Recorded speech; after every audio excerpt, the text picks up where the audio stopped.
I was looking at your biography, and it looks like since you left office maybe 3 years ago, you have had a very clear focus on climate change. Absolutely. You're chairing a commission on climate change. You have a number of other roles dealing with climate change. Why has that become your focus in your post-presidency? Well, because for me, it's one of the most difficult challenges that we are facing at global level. Yeah. And a lot of leadership is required in order to mobilize people, resources, to create a new level of not only of awareness, but a new level of commitment and action.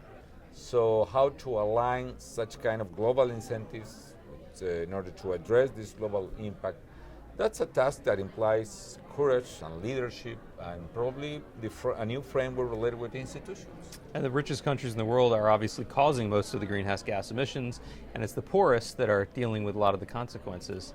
Well, not exactly is like that, not anymore at least. Okay. Because now in absolute terms, the main emitter, for instance, is not a developed country, it's a developing one, which is China. Sure. China is doing a lot of things, quite interesting one, which is a real change from what I was seeing like 3-4 years ago.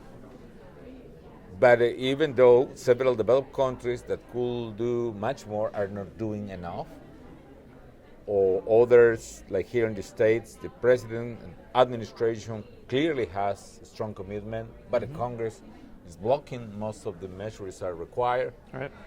So these circumstances are different. Maybe what we need to do is to provide a new kind of awareness and to provide new arguments, in particular in the economic sector, to say that idea that taking action on climate change implies huge economic costs, it is not true. For instance, innovation.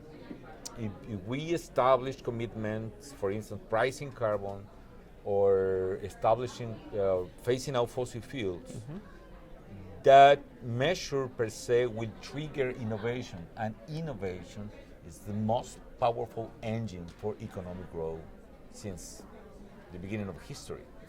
And finally, certainty.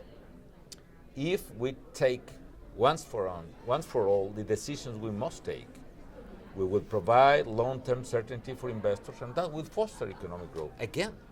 And that could be the case for China, now that China is losing its own path, its own speed in economic growth. If China moved towards the low carbon economy, for instance, could get a lot of benefits and reverse a lot of damages that already are happening in its big cities, for instance, with air pollution, and at the same time to recover maybe a part of economic growth.